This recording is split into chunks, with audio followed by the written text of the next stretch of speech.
And here we are, another episode of the Mental Health Warriors podcast. And I like to peel back the curtain and give you guys some insight into the goings on of the Mental Health Warriors empire here. So today I'm recording not in my beautiful studio, which is actually just a table in my basement. I'm actually sitting at my kitchen table because my daughter and her friend have taken over the basement for a sleepover.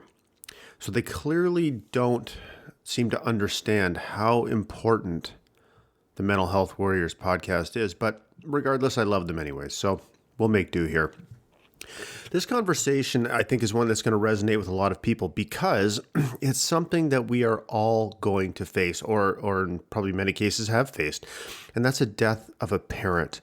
And there's so much that is wrapped up in that when you think about it, because I always describe my parents as kind of the last buffer between me and death. So as they get older and they eventually pass away, as obviously as sad as that will be, man, that opens up a whole different kettle of fish when it comes to, confronting my own mortality. So the podcast today is with Mike Yarbrough. And this guy is such a great friggin' dude. First of all, his voice makes me sound like one of the chipmunks. So I'm sure you'll appreciate that as you listen to it. It's his deep, macho, awesome voice. But recently his father passed away, and he had the chance to be there in those last moments and to experience that. And there's so much wrapped up in those times of our life, especially a time when you lose a parent, because there's so much that has happened throughout our lives. Sometimes it's good, sometimes it's not so good. And there's so much you got to come to terms with, like acceptance and forgiveness and all of those emotions and, looking grief and maybe choosing to look for the good instead of focusing on the bad. And Mike just tells a really phenomenal story that has so many lessons in it that we can all take away and apply to our lives. He's just a really interesting guy, and he's doing so many cool things in the world.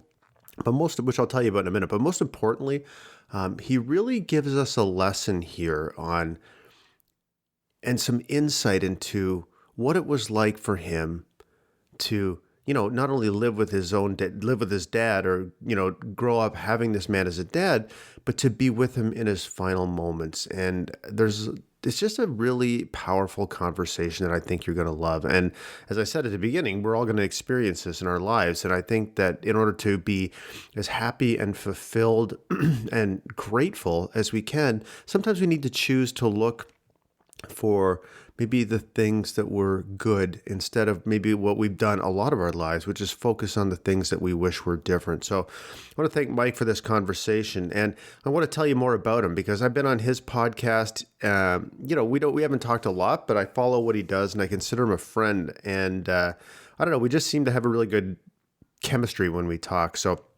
But anyways, he's the founder of and curator of Wolf and Iron, which is, a website and podcast where he wants to help men live more manfully in the modern age.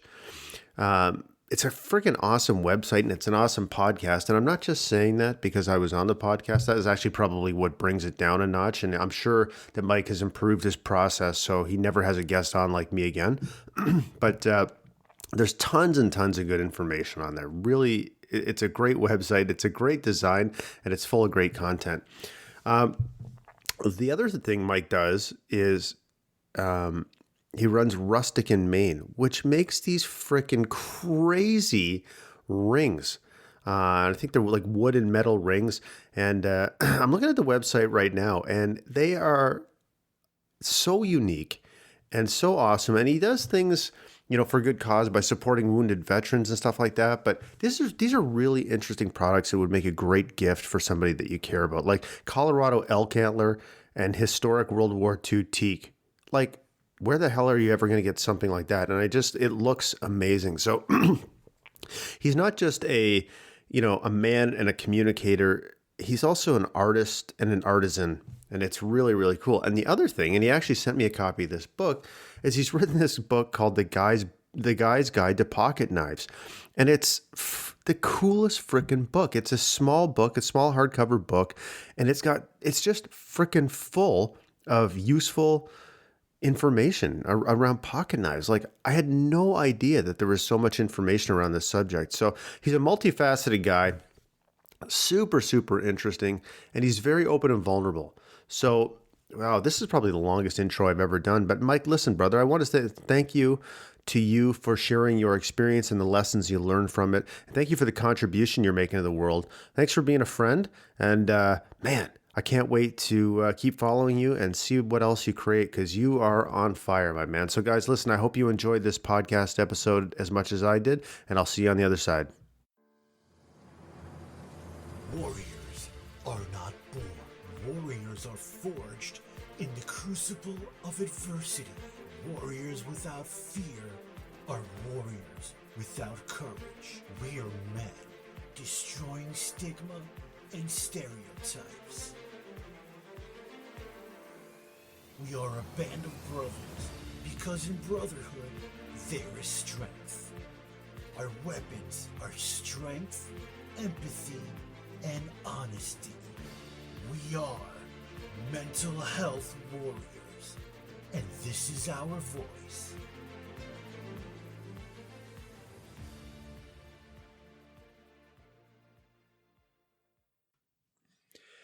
Hey, Mike, welcome to the Mental Health Warriors podcast. It's awesome to be turning the tables, brother. Yeah, Jason, man, this is great. I'm glad to talk to you.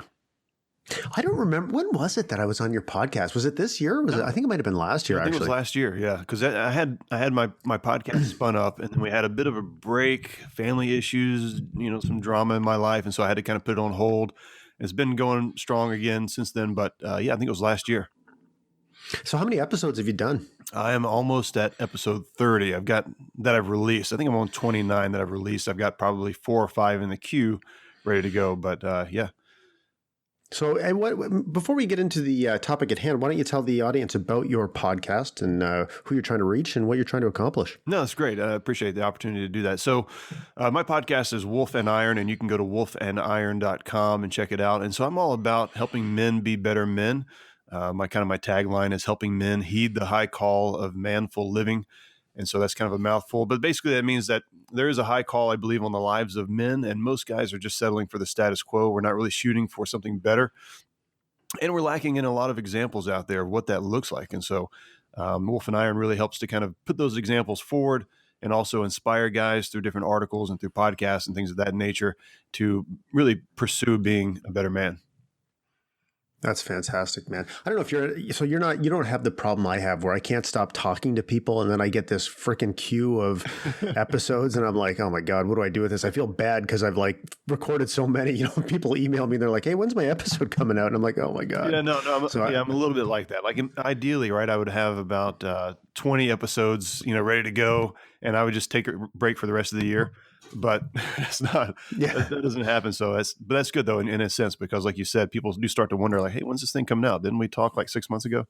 So yeah, no kidding. Well, so yeah, I'm glad you're here, man, because I think you reached out to me, I think last week, and shared a story of your dad's passing, which again I wanted to offer my condolences about, but you mentioned that, there were some issues with alcohol and shame. And I think it's a really important topic to talk about. So I don't know where this podcast is going to go, but I suspect we're going to peel back the onion here and get to some pretty important stuff, because there's so much. Oh man, I don't know about you, but especially with what I'm doing with Mental Health Warriors, I talk to so many freaking guys that have had things happen to them, and that they haven't healed from or worked through or confronted or whatever the thing is they need to do, and they're tortured for their entire life. So maybe tell us about your dad, and we'll just see where it goes from there. Yeah, man. So I wish I had a really good, happy story to lift people up here. I think there's some lessons to be learned here for sure, but unfortunately, my dad's story didn't end well. And my dad was 62, I believe. His birthday was just coming up, and he basically looked like he was about 85 years old when he died. I got the call. Well, I'll tell you the guys a little bit about my dad first. I mean, I don't want to rag on him, make him sound like he was the worst person ever just because he was an alcoholic. He wasn't, and that's one of the things that makes it worse, to really see somebody like that die. My dad was a really energetic, funny guy. He loved everybody. He was very witty with his humor. He had a sort of goofiness about him, like a silliness, like to play around. But he also had Mm. sort of this insight about the world, and he would, philosophize a little bit about things. And he would typically be right about stuff, even though he may be on the opposite side of where a lot of people stood on maybe a particular issue or what have you. But all around, he was a man with a lot of potential and a lot of humor and a lot of love in his heart. And that was the thing that I think that made it so hard to see him just continue to go down this path of alcoholism, was because you think, man, especially as a kid, I used to think, Dad, you're a great musician, you're a funny guy, you have so much potential. Why in the world would you continue, down this road? But he did, and he died a few weeks ago. I got the call. Basically, I'm here in Charlotte, and I got a call that I've been expecting to get most of my life. I kind of come to grips with my dad being an alcoholic, and so I think a lot of guys in this position sort of expect, having in the back of their mind, like any day they could get the call that says their dad fell down, or got in a car accident, or overdosed, or something happened, and he's dead, right? And I got a call basically on I think it was Thursday. My aunt called and said, your dad's in a bad way. He's been taken to the hospital. And essentially he's going through DTs because his body has basically been rejecting alcohol. He's not even been able to drink for the last few days. He's having hallucinations, and it's just real bad. And he's bleeding internally, and there's a number of things going wrong. And I said, okay, some of these things kind of happen sometimes, right? With people that are in a bad way. Mm. And so I said, well, just give me a call back in the morning. Let me know if, what we need to do, if it's cleared up or not. And turns out it didn't. They basically called me again and said, hey, we need we want to know if you want us to try and keep your dad alive until you get here. And so that was kind of the situation, really. I had to go from Charlotte down to Memphis, where my dad was. And I never got to speak to him again, right? I mean, he was unconscious for the entire time. I had to be the one, as his son, and according to Tennessee law, I had to be the one to make the decision about when to pull the plug and all that stuff. And so that's kind of like the opening scene. That's sort of what, got this whole thing kicked off for me and you, is that my dad ended up dying, and body shutting down, just looked ragged. Like I said, looked probably 20 years older than he was. And so I'll kind of stop there. I'll let you can probe. I'm totally open to this. You can ask any questions you want to. Yeah, one thing I did not actually know is that I guess if you drink too much booze, your body can start to reject it. I didn't even know that was something that could happen. Yeah, because eventually your organs. I mean, if you think about alcohol as a poison, you're poisoning yourself, and your body can recover over time. But most people who have seen alcoholics, they're either going to develop cirrhosis of the liver, or some kind of a cancer, or something involving the liver, or they're going to have some kind of breakdown of the body. And just to kind of let you know how bad it was, he was drinking so much that the inside of basically the lining of his, not just his stomach, but his intestines had become raw and basically were bleeding, and his liver basically couldn't process alcohol anymore. And his body, nothing could really. His kidneys were shutting down. Everything was shutting down. It was like, I can't do this, and so I don't know if he didn't have a taste for it or whatever, but I think it's one of those things, like you get to the last kind of days and your body just says, I can't do this anymore. You got to quit. And, and that's just kind of where he was. So when they called you and said I mean, it's just such a surreal experience, I'm sure. But when they call you and ask you if it's important, like if they want you to keep him alive, I mean, until you get there, is that a no-brainer question for you, or what's your thought process? Yeah, it's a good question, because when they first called me and they asked me that, I was like, my first response was, yeah, absolutely, keep him alive. I want to get there, right? I was thinking about 10 or 15 hours away, depending on trying to find childcare and if I ran into traffic and all that kind of stuff. And I said, yeah, keep him alive. I want to be there when he passes. And it was sort of a no-brainer. But on the way there, and my wife went with me, and she was just an awesome support. We actually grew, I think, closer by leaps and bounds through this experience. But because she had never seen me really grieve like this, in such a way. But On the way out there, we had about a 10-hour trip. And I kept thinking to myself, well, if he dies before I get there, that would be okay.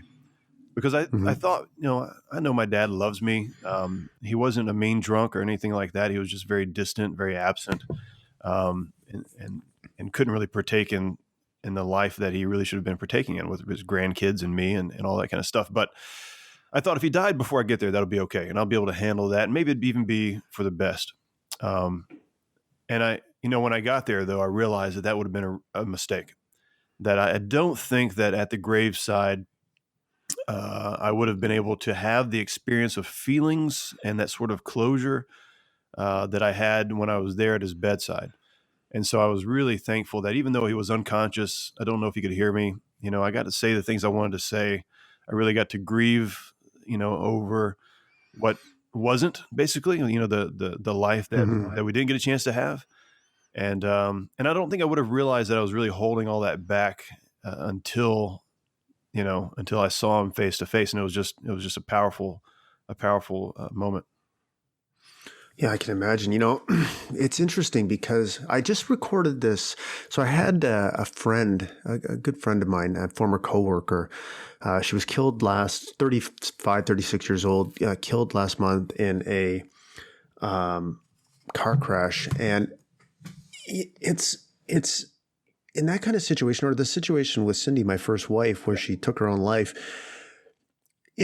Because there is no opportunity for that type of, those to share those last moments, I guess it's so bizarre. And I think especially now, like Cindy was never on social media or anything. So she died in 2010 and she just was never on any of that kind of stuff, never on Facebook or whatever. Yeah. So, I mean, for me, when I went to her house, uh, after her death, because we had separated right near the end of her life, we went to her house and it was so freaking weird, man. Like it was, there was the bath was still full Oh and yeah. the music was still playing. And, it was like this crazy insight into these last moments of her life, but it was just so final. It was like this snapshot. And I look at my friend who passed away and she was very active on social media. And I wonder, like, it's just so weird to think about. All of a sudden, this life that's been shared and people have access to it, it just stops.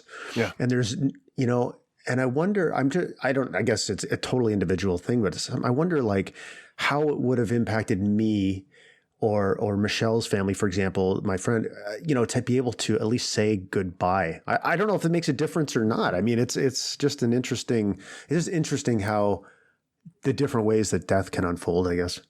No, you're absolutely right. And for me, the trigger with my dad was, and my wife and I told you, like, my wife is just awesome in this area. She said, why don't you put on some music, for your dad? It's just me and her in the room with my dad at this point. And I hadn't cried, I hadn't really processed it yet. I was kind of like, hey, Dad, I'm here, that kind of stuff. I turned on some Tom Petty, man, and I just broke, you know. And I don't Mm. know if that would have had the same impact on me, like afterwards, right? And so, and I really do. I think that you can find that space of grieving no matter what, but I don't know if it comes as naturally, right? I think you kind of have to search it out a little bit. To kind of give you an example, a friend of mine was talking to me about how, excuse me, how his dad died. He and his dad were really really close, and um, I'm trying to think about the scenario here. I can't remember if it was a baseball game or if it was or what the deal was, but there was something that they had in common: baseball game, football game, or something like that. And he was listening to the radio. He's driving down his dad had already died months before. He's listening to the radio. Something happens, baseball related, football related, something along those lines. And he just unconsciously pulls the phone out of his pocket. He dials his dad's number, and then the phone starts ringing before it hits him. Like, my dad's dead. Oh my gosh! And he just starts breaking down. And I think that Wow. that when you don't have death is just weird anyhow, because you expect it's not right for the person to not be around. That's sort of like in Mhm. my mind, that's the unnatural state of things. That person should always be, and I think eventually we will all be reunited. But I think that, if you don't have that time of grieving, of really processing it, it is going to find ways to catch up with you. And, I would just say, you just got to let it happen, wherever you are.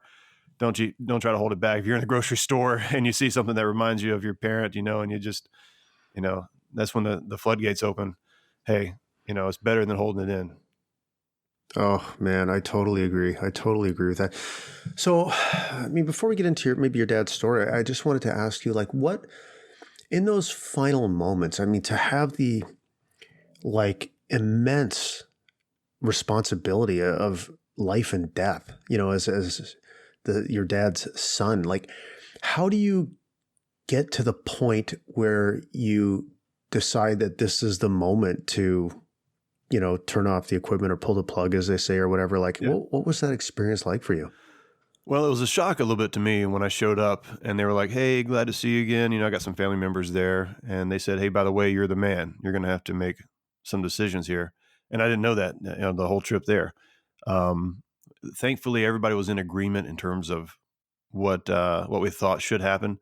And because his body was already quitting, it was an easier decision to make. So, I think about people who are, maybe on life support and they've got good brain function. They've got good, maybe they're in like some kind of a coma for some reason when they don't know why. Right. But if they take them off of life support, then, they're going to go. It wasn't like that. I mean, his body was trying to quit. Right. And we were basically artificially propping it up. So I think for me, it was more of what would my dad want? How would he want to live? How would he want to go out? And just making the decisions to do that as humanely, I guess, as possible. That actually wasn't as difficult a decision as I thought it would be when they first told me about it. Because once I talked to the doctors and they said, "Look, kidneys are shutting down, mass on the liver," he's just going, right. His body's just filling up with fluid because his liver can't, or his kidneys can't process it. It was like, okay, this is not natural and normal at this point. Gotcha. So when you reached out to me, first of all, thank you for being so open about that, because I think that'll help a lot of people. I think it's one of the things, especially, I mean, as we all get older, right? I'm, 44, I'll be 45 in a few months, and my parents are, 71 and late 60s. And I mean, you start to think about it, right? Like, it's obvious. I mean, they're getting older. They could have, 20, 30 more years left, and they could have 5. Who knows? But it's interesting. I mean, just to hear firsthand insights, into somebody who's been in that place, because I think it's something we all wonder what the experience is going to be like. And especially for me, like, once my grandparents passed away, it's like, okay, the buffers between me and death are like, they're going away here, right? Like, there's so I guess that's the natural part of the cycle of life or whatever. But as you get older, you start thinking about those things, and so I think that the insight into those moments is helpful, right? I mean, I think demystifying it and understanding that while maybe it was unnatural in some way, in the sense that he abused his body with alcohol. I mean, regardless, death is natural. And so, I mean, I think demystifying can be really helpful. But when you reached out to me, you had talked about like shame and those kind of things. So, I mean, I don't know the best way to talk about that, but maybe you can just elaborate on your dad's experience and where that shame came from, and then we can have a conversation just about how to the impact of trauma and, I don't know, compassion. I don't know. We'll see where it goes, but I mean, maybe you can talk a little bit more about what you meant by shame and alcoholism and all that kind of stuff. Yeah, no, I think, I would say, shame is sort of the fuel for I'd say alcohol is kind of the fuel for the engine of shame, actually. So I would say shame is kind of the root thing, and it may present itself in a lot of different ways. But I would say for a lot of alcoholics and people that have been alcoholics, especially for a period of time and have a number of regrets in their life, I would say shame is the engine really that's kind of driving things, and alcohol is just a fuel that kind of keeps it going.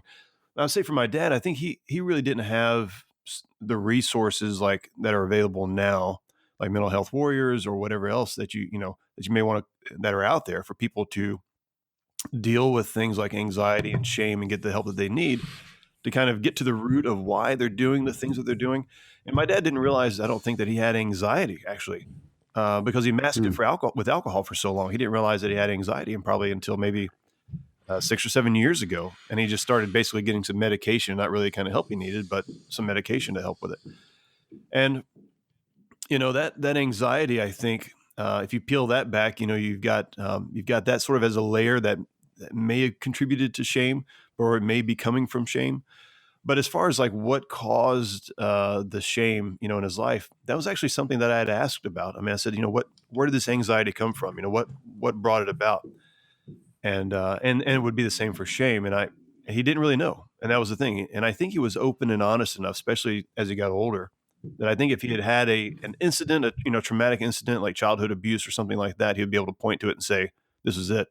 I really think for him, a lot of it was getting started drinking early on, and maybe feeling some just kind of typical anxiety about, changes in life, getting married, having kids, that kind of stuff. But drinking around that time, sort of masking that anxiety, and then having a marriage not work out, having many relationships not work out, having a life eventually that, where you're not able to keep a steady job and you're getting put in jail because you're drunk driving or whatever the case is. All this stuff begins to build on itself, and you begin to look back, just like you're talking about how we're looking back on our own lives as we get older. My dad was doing the same thing, I imagine, and just going, I failed here, I failed there, I failed there. And that shame began to build up. And I'm kind of guessing here, but I think that was the case, because I really didn't get the confirmation about shame being so much a root of his alcoholism until I was down there for his death, and just conversations with other family members about him, kind of closing in, not really wanting to see people, not going to visit anybody, not wanting anybody to come over to the house, that kind of stuff. And really just ashamed. He even said himself that he was just ashamed of what he had become. And I think one of the things that guys need to keep in mind is that if you're listening to this and you think you got some shame going on, is that, shame, any kind of fear, these kind of negative things, they actually want to be right. I mean, that's the thing. Like they want to be validated. So if you feel ashamed of yourself, you're going to continue going down a path where you continue to validate that is the truth. And it's sort of that's kind of the sickness of the mental state, but it's an area where we got to get help, basically, to get out of it.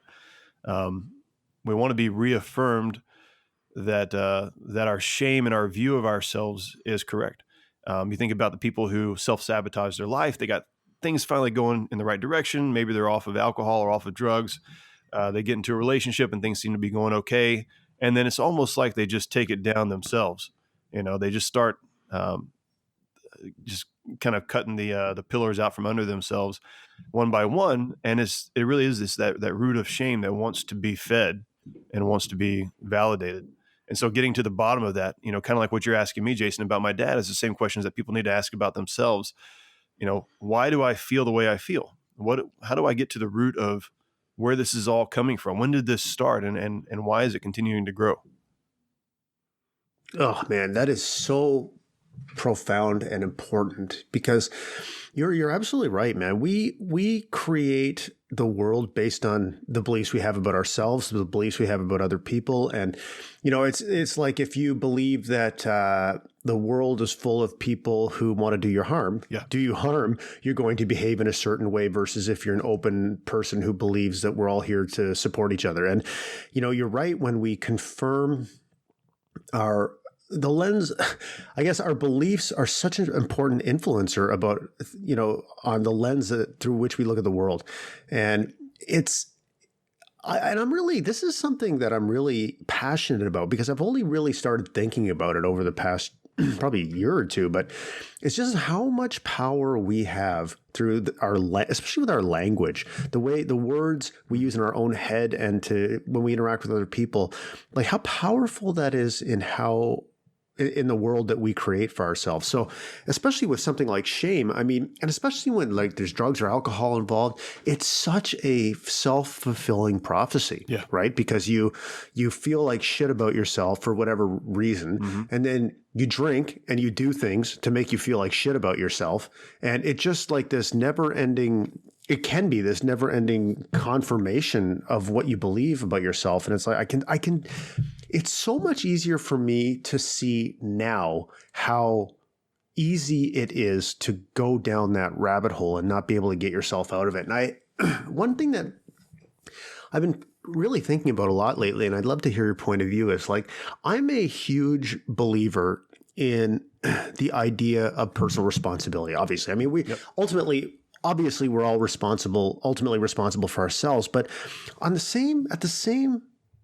flip side of that, I've become so much more compassionate about people's circumstances and the things that have happened to them. And I look at some people in my own lives and I see like, man, they're really, really struggling. And if I look back at their history and their story, like, and I see it's like the trauma that's happened to them, or the how they were never given any type of tools, to be emotionally self-aware, and I'm like, man, how do you?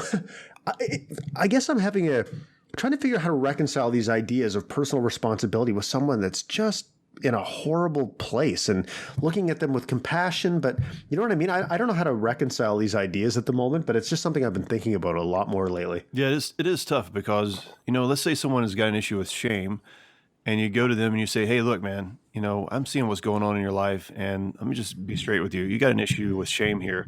Well, that they begin to take that on themselves and say, oh, gee, here's another area where I'm screwed up. Now I've got daddy issues or whatever problems, and I got to deal with all this stuff. And people can even see it. This is awful, right? And so it just kind of piles it on there again.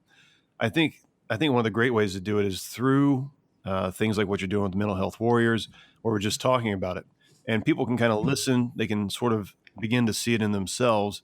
I think also just for anybody who's maybe has somebody in their life and they want to broach the subject with them, instead of the straightforward approach, try asking questions, right? Say, hey, where do you think this comes from? What do you think is the driving force behind, these actions?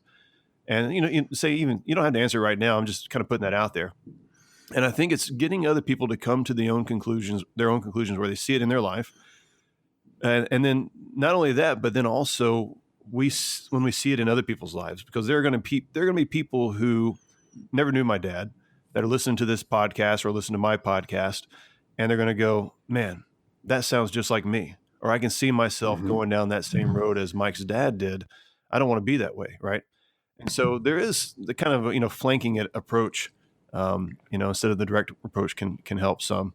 I also want to say, though, that, there are these layers that we kind of got to get through when we're talking about shame and stuff. I mean, most of us, wear sort of a mask. The outside world sees a certain thing, the fun guy, the happy, the guy that's got it all together. And, but then underneath that mask is this root of like condemnation. And then there's guilt in there, and then there's shame in there. And like I said, that's when we talk about doing some digging to get to it. You got to dig through, and you got to figure out where that's coming from. And a lot of it does stem from just how we grew up, the things that we taught ourselves that were the things that we believed the things that we needed to believe were true as a kid, maybe to survive or get through, our childhood. And those things didn't get readdressed as we grew up and say, okay, no, those aren't really correct. So for example, if you feel as a kid that you're not good enough, that you're not capable enough, you may be harder on yourself than you need to be. So as a kid, you might say, hey, look, I'm not, mom and dad don't think I'm good enough, or coach doesn't think I'm good enough. Well, I'm going to be really, really hard on myself to make sure that I am good enough. Now that gets you through a season of life, but you continue just basically with that inner dialogue that you're never good enough. You've always got to try harder. There's never a moment where you can just chill out and quit, right? Or take it easy on yourself. And so what's got to happen is you become an adult and you kind of move hopefully out of some of those negative environments. Somebody's got to coach you on how to properly think about yourself, the world, right? Kind of retrain your mind, and you got to be a part of that. There's actually a really good book I want to recommend before I forget. It's called Thaw: Freedom from Frozen Feelings. And it's something of a technical book, but it goes through these different layers of kind of the mask, condemnation, and shame. And then it talks, about the inner parent, the inner child, and stuff like that. And these are things that may sound kind of like, I'm not sure if I want to get into that, but it's really helpful to just in terms of way of thinking about who's really speaking right now. When I'm in a situation and I want to do something that I know I shouldn't do, who's in charge? Who's speaking? What's driving me here? Is it the inner child that's saying I need to be protected? Is it the inner parent that's saying I'm not good enough? Or is it the adult, me saying, hey, I got this, and, I don't need that in my life? Yeah, it really, I couldn't agree more, man. So one thing I'm curious about, I don't know if you've experienced this maybe with your dad or maybe in your own life, but what I found, I read this somewhere and I don't remember where I read it, but I want to make sure I don't take credit for this insight. But it was, talking about like how challenging it can be for us to open up, like you were talking about, and to peel back the onion. And I read this quote that was talked about vulnerability, and it said like vulnerability allows you to move from the protector of what is to the creator of what could be. Oh, and that, yeah, it's great. Yeah, it really, really stuck with me because I thought back to myself and when I was mired in, the struggle of grief and alcohol and all that kind of stuff. And fuck, man, I spent so much time like protecting, like rationalizing, what I was doing and just like holding on to this screwed up way of living with a death grip and never, always backward looking, always justifying my behavior based on the things that were happening and never really looking forward, right? Because I don't know, I guess I was too scared of feeling the feelings I needed to feel. I was too scared about imagining a different future because I felt like a fuck up. Yeah. I would never say that out loud, but I certainly did. Yeah. And it was, man, when I let that go and, asked for help and just decided to open up, it was amazing how over time I guess I started pivoting. I'm imagining my head on a swivel, like looking, doing a 180 from looking at the past to being able to look towards the future and the sun rising over the horizon and all that kind of stuff. And so I think what you say is super powerful because it's, I don't know. I mean, I'm sure this is something that we've all experienced in our own lives, but we're all relatively intelligent people and we think about, we're thoughtful but when we get into a pattern of behavior that can be destructive and we start rationalizing it, whatever it happens to be, it is unbelievable how we can convince ourselves that what we're doing is okay in the face of like all the evidence, right? I don't know if you've ever experienced that in your own life, but man, I look back on it now and I'm like, as a 40-year-old dude who was like successful in his career, I can't believe the horse shit that I was telling myself and believing, Yeah. Yeah. I mean, and you think about that. I mean, and for people who are in a situation where maybe they have a relative or a friend that's, alcoholic or on drugs or whatever the case is, and you're constantly trying to break through that, you got to understand that people are in the situation that you're talking about, they've convinced themselves of this nonsense, right? So, I mean, not only are you trying to shine some light on what the truth is, they've already rationalized everything that they've taken all the truth that you're seeing and they've rationalized it into a place where it says it's okay to be the way they are. And, or, they'll say things like, yeah, you're right, I need to cut back or whatever the case is, but they don't really see it from the outside perspective. And I do think that it can be a God moment. It can be sort of an epiphany moment when someone does see themselves from, that outside perspective. And a lot of times sadly, it comes from a man seeing how he's hurt his wife or how he's hurt his children, how he's letting his family down and that kind of stuff. And he either decides at that moment that he's going to either go further into the alcohol or the drugs, or he's going to say, you know what, I've got to change and I've got to do it for them, if not for myself. If he can't find the value in himself, because he's got so much shame and guilt, a lot of times a guy can find the value in his own family and say, I'm going to do it for them. But you're right. The natural state of things is protection. And we want to be protectors. I mean, I speak specifically to men, although I'm sure I do have some women listen to the podcast. But in any case, especially as men, we want to be protectors, and we think that protecting ourselves makes us stronger. And it's I don't know if it's always, it's most typically the default that we don't show our true selves to other people and we're not vulnerable. But we find the most success in life, understanding about ourselves, the compassion for other people, when we say, you know what, the one person I'm not going to protect in terms of, being who I am, being real about myself is me. I need to be I'm the one that actually needs to be vulnerable. In order to be a protector for everybody else, I've got to be vulnerable. And you've done a great job, by the way, Jason, of spreading that word and getting that out there. And that's something that I continue to compliment you on whenever I get a chance, talk about vulnerability and stuff like that. So keep doing a great job there. Yeah, I appreciate that a lot, man.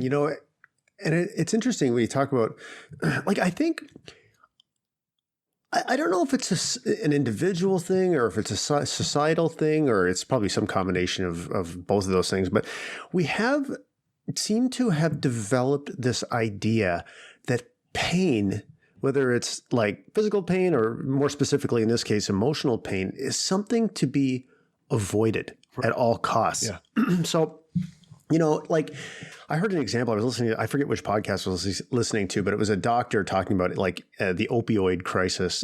But she was talking about more specifically anti-anxiety medication. Mm-hmm. It was like in our world, if somebody has anxiety about driving on the highway, our approach is to medicate them so they can drive on the highway instead of helping them work up to overcoming that fear and being able to drive on the highway. And so many people, abuse drugs and alcohol because it's, for all kinds of reasons, but oftentimes it's to numb the pain, the emotions they're feeling. And I always tell people that's what I was doing. I was doing that. I didn't even realize it though. I just didn't get it. But what I think back now, I would try to stop drinking. And I'm sure this is something that everybody who has a substance abuse problem has tried to do a million times. I'm sure your dad did too. It's like, okay, I can't keep doing this, fucking up my life. I'm going to stop drinking. And then you stop drinking.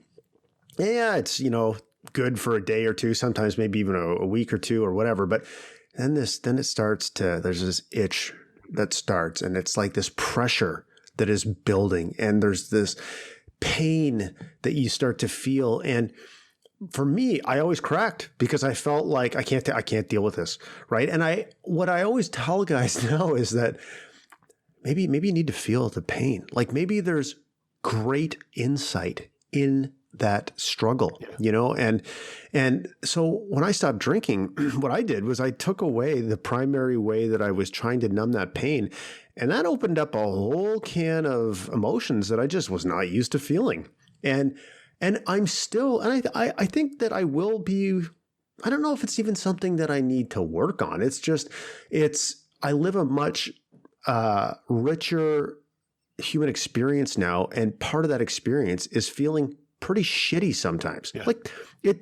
Like feeling anxiety or feeling overwhelmed or feeling sad or whatever. But, obviously in order to feel those feelings are almost a requirement in order to be able to feel joy, gratitude, optimism, and all those things. Because for me, I need to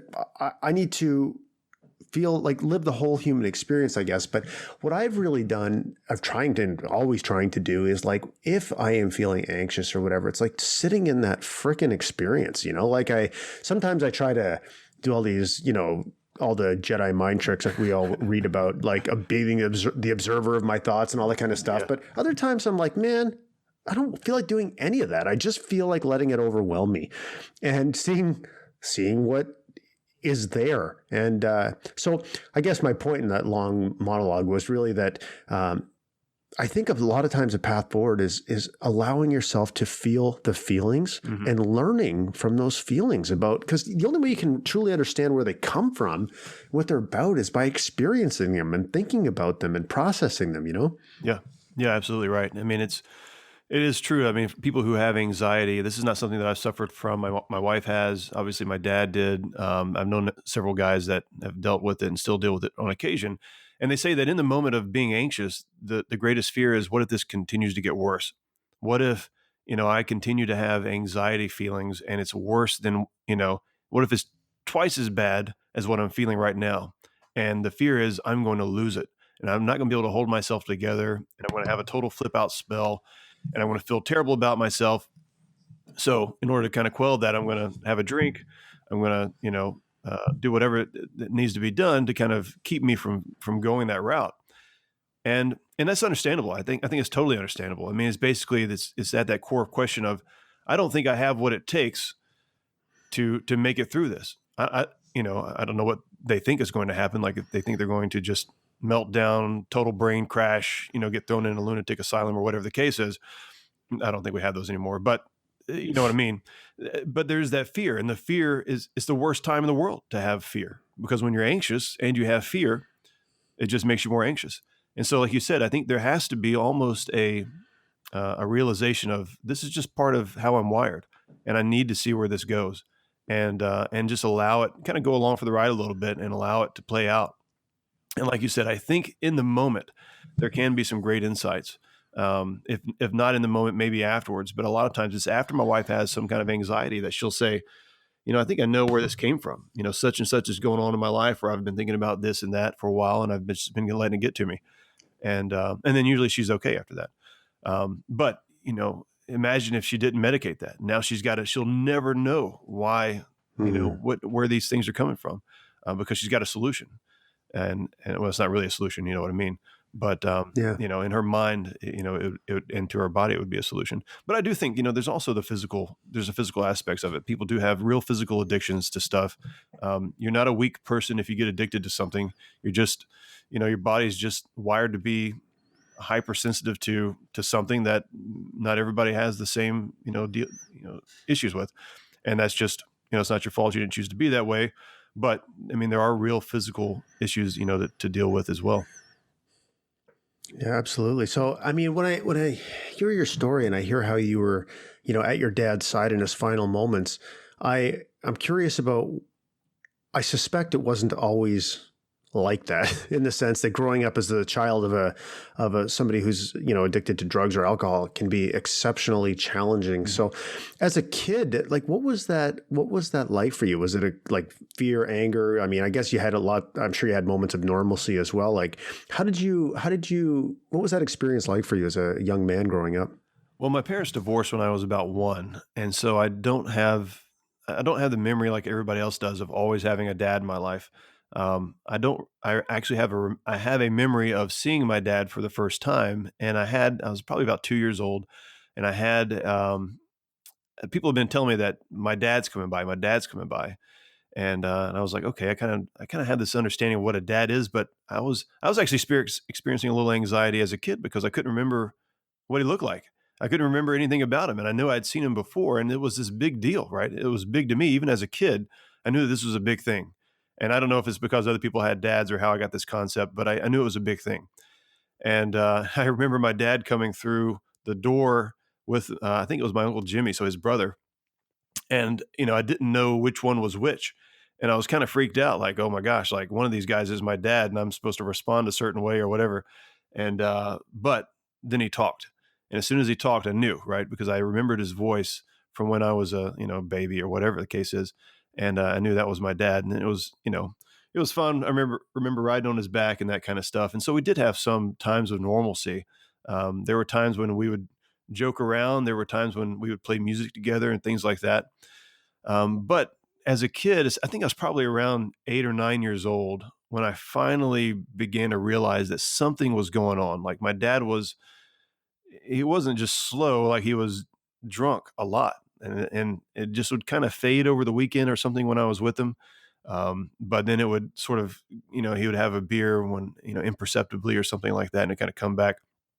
And it really began to bother me, I think, when I was about, well, certainly as a kid, anytime I was a kid, but it certainly began to bother me when I was about 11 or 12 years old, because I realized that this wasn't something that was going to stop, or wasn't stopping, and it was just continuing on. And I really began to desire, I think as I got older, I started getting closer to those teenage years, I really began to desire to have a relationship with my dad. And I remember leaving Memphis, coming back home. I lived in Tennessee at the time, but it was about an hour away, and coming back home and just crying in the car because, I had to leave my dad, but also because he was an alcoholic. I remember praying for my dad as a little kid, sitting up at night, just, praying for him, God, please make him not be an alcoholic, and all that stuff, tears and everything. And so, we had some fun times, we had some good times, but, and I certainly learned some lessons from him, but almost every memory I have of him, he was inebriated. And, I'll tell you a strange thing, Jason, is that I don't know if this is part of the grieving process or if I've always done this, but over the last few weeks since my dad died, I I keep just thinking about him during the day. And I don't know if I always did. Like if I always had little thoughts about him, little scenes here and there, or wonder what my dad would think about this. Or if that's just something that's happening because he died and it's kind of fresh on my mind. But either way, it's interesting how much that, even though I didn't really spend a lot of time with my dad, just how much of an influence either he had on me, or how much of a relationship, that longing for that relationship I wish I'd had, you know? Hmm. So one of the things, so I guess, did you ever have periods of time, I suspect you may have, but periods of time when you were intensely angry with your dad for the things he was doing and the ways you didn't feel like he was measuring up or supporting you as a son? Like, was that a part of your experience? Yes and no. I mean, my wife would be, when I told her about, my dad being an alcoholic and not always paying child support, just be honest, not hardly ever paying child support and that kind of stuff. We met when we were teenagers, by the way. So she was 16 when we met. So she knew my dad for a number of years. She got really mad. She's really mad at this. And to me, that was sort of like a way of life. This was just the way things were.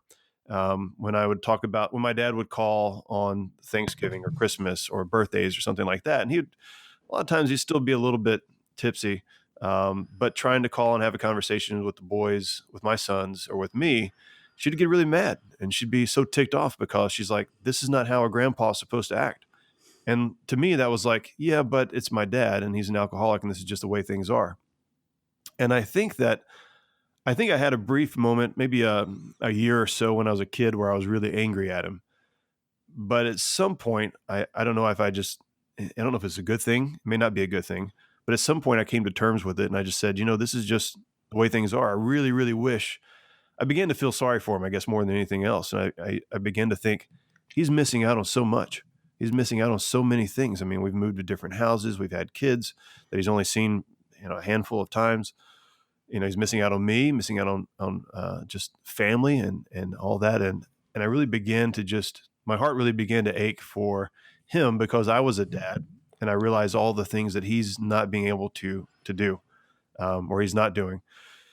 And so, yeah, there were moments of anger. At the same time, my dad was, in his own way, showed affection, showed love. He told me he loved me, every time I saw him, multiple times, gave me big hugs. And so I still feel like that's true, but there's a quote by James Garfield, one of our presidents, and he says, "I'm a poor hater," and I'm kind of the same way. I don't really hate very easily, so there's not many people that I have serious grudges against, including my dad. Wow, that's yeah. I run these peer support groups, and I'm just about to start running these peer support groups for people dealing with, for loved ones of people dealing with like personality disorders, like borderline personality disorder, because that's what I'm sure that's what Cindy had. I look back on it now, and I just have a lot more information. But the point is that some of the assumptions that we teach people to sort of live by, I guess, are, I think, some of the things that you probably did, right? Which is, one of them is that the things people are doing make sense to them. Like, and they're doing it for a reason. And another one we teach people is to interpret, to make every effort to try to interpret things in the most benign way possible. So if you look at a parent, say, who's got a drug and alcohol problem, I mean, I would imagine there's a lot of people who interpret that as, a malicious, maliciously not giving a shit about their kids and all of that stuff. And if you're able to take a step back and it's hard, it's really hard, but to interpret that in as compassionate a way as possible, it's just, not only does it free, or is it compassion, I guess, towards the other person, but it frees you. Yeah. It frees you from carrying around this yoke. Like, I was talking to a guy the other day, and had a horrific, he's 65 years old, and he had a horrific childhood, and he deals with all this depression and anxiety and rage against his parents. And again, the guy's like 65 years old. His parents are long dead, and I will not forgive them because of what they did to me. And it's like, okay, but honestly, man, like, how is that working out? Right. I mean, so I think there's a mountain of evidence at this point in your life that shows you that that approach is probably not producing the results that you want. So are you open to trying something else and understanding that forgiveness is really not about the person you're forgiving? It's more about you. Right. And so I'm really glad to hear you say that. And I'm sure that worldview and just like sort of radical acceptance, like this is who he is. I might not like it, and I might wish for something else, but I really don't have any power to influence that. So I need to make a choice. Whether do I want this person in my life, in whatever way he's capable of being in my life, obviously having some boundaries and stuff, or do I want to just write him off? And it sounds like you made the choice. I think the choice that felt right for you, but also the compassionate choice. And I sometimes feel like I often feel like if we just did more of that, man, like God, the world would be so much better of a place. Yeah. Yeah. No kidding. Yeah, absolutely right. Yeah. I think I totally agree with that. I mean, I think that especially on the forgiveness side, being able to let go and say, forgiveness isn't agreeing with someone's actions. You're not saying it's okay what you did. It's really saying, I'm a big enough person to allow that to be forgiven, right? I mean, where I should have a grudge against you by all, or like this guy that you're talking about, 65-year-old against his parents, where he may have all rights to be angry. He may have, every right to throw him in jail, to wish they were dead, whatever the case is. He's being the bigger person, being the more compassionate judge, if you will, by saying, I'm going to let this go. I'm a Christian.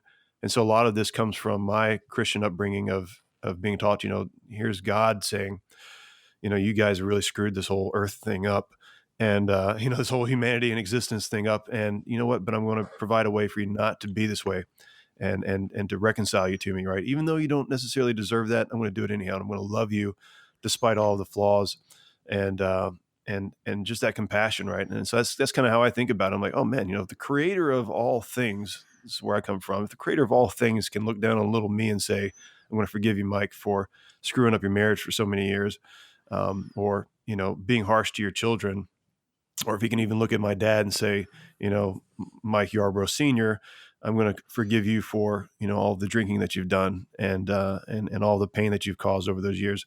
Who am I? Just a guy in this world to really be holding that against somebody. That's kind of how I look at it. But I think you're absolutely right. And there's amount of evidence both in our personal lives, but there's also amount of evidence in the scientific world now that actually talks about the power of just forgiving and being able to let things go, and how, it just reduces all kinds of stress. It allows our bodies to heal and to our minds to think better. I mean, it's so good for us and so right.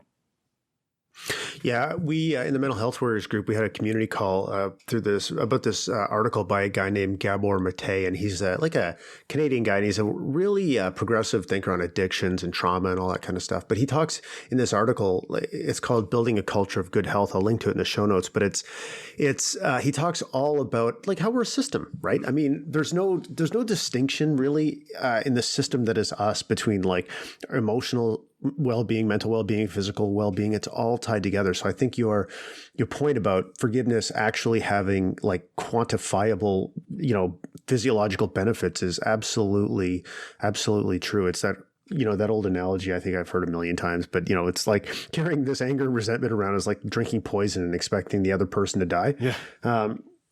So one thing I wanted to ask you just maybe before we wrap up, because it tweaked my curiosity when you were talking about, how you're being a Christian and how you view that gave you some of the tools, I guess, to be able to more easily forgive. And I also see, so that's a very compassionate way of looking at it. But is it your experience that other people use that exact same message to be like totally judgmental and do the opposite thing? And what is it about, I guess, what you've learned or your worldview and Christianity, like how do people interpret the same thing so damn differently, I guess would be my question. No, it's really good. And it's a great question. And obviously we deal with this in Christian circles all the time because there are Christians that make other Christians look bad, a lot of it has to do with our view of God oftentimes is very very much relates to our view of our Father. And I don't know if I imagine that does for me in some respects as well. I had a grandfather though that was I still have a grandfather that was basically a father to me, and he was much more the way the father should be. So in place of my dad, I had him. But our view of God a lot of times aligns with our view of dad, and if we think about our fathers, this is sort of an unconscious thing, but if we think about our fathers as being a sort of this judgmental person, that his real strength in being a father is in his judgment against us, and he's always harsh, and he's always looking for us to do the right thing, and if we're not doing the right thing, we're not accepted, right? Some people have that view of God, and so they see God as just sort of the guy that's just coming down on everybody. He's just got rules, and if you don't follow the rules, then you're out, right? And that would be Mhm. sort of more like akin to like the Old Testament kind of belief, I guess. But this certainly doesn't really mirror the way Jesus, lived his life. I mean, he ate with sinners and tax collectors and prostitutes and everybody else, and he just loved people. And of course, he preached what he believed was, the truth, and he hoped that some people would be converted and that kind of stuff and believe. Not everybody did, obviously, but he didn't hate on them. And he certainly said, this is what is right, and this is what is wrong. But you know what? I'm going to love you in spite of it. He even calls people to love their enemies. So I don't, if we're supposed to love enemies. I mean, think about, we're supposed to love ISIS, for example, which is crazy. But if you think Mhm. about, we're supposed to love our enemies. Doesn't mean we accept everything they do. Doesn't mean that we're going to stop. We're going to say that, we're all of a sudden going to say that terrorism's okay. No, but it just means that we're going to have compassion on people, and that ultimately that's going to be the greater route. Why people get that way. It has to do more with, I guess, ignorance, what's being taught. It's one of those things where people grow up in a certain denomination or a certain kind of preaching, or they just have a certain kind of bent, and they're all about the rules. And then you got some people I'm probably just naturally more of an easygoing person. And so I'm kind of like, rules, schmools, let's just love everybody. That's just part of my natural bent. And that's going to just be, I think it's at some point, I know people, Jason, who are very strict kind of rulesy kind of people that would otherwise be in that camp that you're talking about, where they're very judgmental, but because they've actually taken the time to actually study scripture and think about the way they perceive God and Christianity, they've come to the other side, and they're a lot more balanced out than they otherwise would be. So I think there's hope no matter what. But look, every one of us has the ability to be ignorant. And, if we don't dig into whatever it is our beliefs are, you talked about beliefs earlier in this, we all have beliefs. If we don't dig into where those beliefs come from, if we don't challenge them to make sure that they're actually valid, then, we're going to be, we're going to find ourselves being carried off into a world of hurt based on a bunch of bad notions. And, I guess that's Mm. about all I can say on that. Yeah, as you're talking there, there's a quote that keeps going through my head is, there but for the grace of God go I, or whatever, Exactly. however that goes. And Yeah. we are all so, you know, we we're all like just one twist or turn of events or decision away from finding ourselves in a very different life, or, Mm-hmm. or like if you and I grew up in Nazi Germany, we'd be Nazis. Yeah. Right. Yeah. I mean, we'd like to all believe that we wouldn't, but wouldn't. certainly. I'm just kidding. Yeah. No, yeah, you're right. You probably would. I mean, by all, most likely, if we didn't have any other way of being taught otherwise, we would probably Right. be sucked into it all in some form or fashion. Yeah, we probably would be Nazis. Yeah. Yeah, and I think that's why the work that you and I are both doing and the conversations that we're having are so important, because they are providing an opportunity for people to just get not only hear experiences, but to get a different point of view. And I just, for me, and I'm sure for you too, it's why doing this podcast, our podcast is so important. And because not only do we get to learn from each other, but the audience gets to learn along with us, and it's just such a friggin' awesome medium, and like a virtuous, sort of activity to be involved in. So listen, man, I want to respect your time. And I just want to say thanks. I really appreciate you reaching out, and I really, really appreciate you being willing to talk so openly about something that is so recent in a way that is just so transparent. So I think everybody who hears this will benefit greatly from it. But for the people who want to find out more about you and your amazing creative work and your podcast, and also the physical awesomeness that you create, because it's friggin' incredible, what's the best way for them to find out more about you? Yeah, so there's a couple of things that I'm up to. Wolf&iron.com would be probably the most appropriate way to get in touch with me. So head over to wolf&iron.com. You can see my website all about being a man. I also do something kind of cool called Rustic and Main. And so this is really what pays the bills. I've got a business where we actually create rings out of, like wedding rings, out of historic woods and symbolic materials. And that's rusticandmain.com, like Main Street. And you can go over there and check that out. And so we're doing some pretty cool things over there. And I also just want to close by saying this, and I want everybody to think that at some point, if they're fortunate enough, everybody's going to be in a position like my dad was, where they're on their last couple of breaths, families gathered around, and you really have the opportunity to change what that outcome is going to be. Either people can be sitting there crying and shaking their heads and thinking about what could have been, or they can be just, crying and be thankful for what was and the incredible impact that you had on their life and all the goodness that they did, that you did while you were here in this short life that we have. And, guys, I want you to take that seriously, men, women, whoever listening to this, just take that seriously and understand that, you absolutely have the power to change. There's nothing you can't overcome. And, it may require some serious, serious fighting on your end to make those changes necessary. To change that outcome. But, everybody wants to have a good legacy. And Jason, I appreciate you giving me the time to talk about this. And I appreciate what you're doing. I know it's helping out a lot of people. Thanks for being on the show, brother. You bet. Like, seriously, how awesome was that conversation? I really enjoyed it. We've recorded it just before Christmas. And I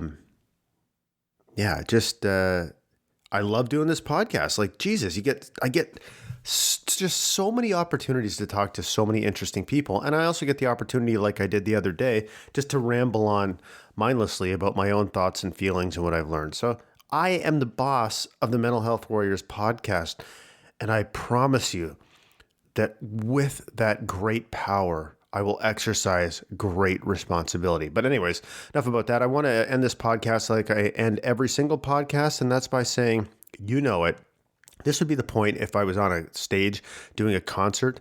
I would hold the mic out and let the audience sing along. But since I really don't have much of an audience and there's no stage, and as I said at the beginning, I'm sitting at my kitchen table trying not to have this wooden chair squeak. So I'm basically sitting like a statue. So I can't do the microphone thing is what I'm saying. However, I can just say it myself and hope it resonates with you enough that you will maybe say the same thing to somebody else. So listen, I want you to know that if you've struggled, I have struggled too. And if you ever want to talk to me, I will not fucking judge you. I promise you, okay? So please, God, please consider giving that gift to somebody else. You could change their life, and you can change it today. And all it takes is uttering those words and following them up with an open heart and an open mind. So have a great day, guys, and we will see you on the next episode of the Mental Health Warriors podcast.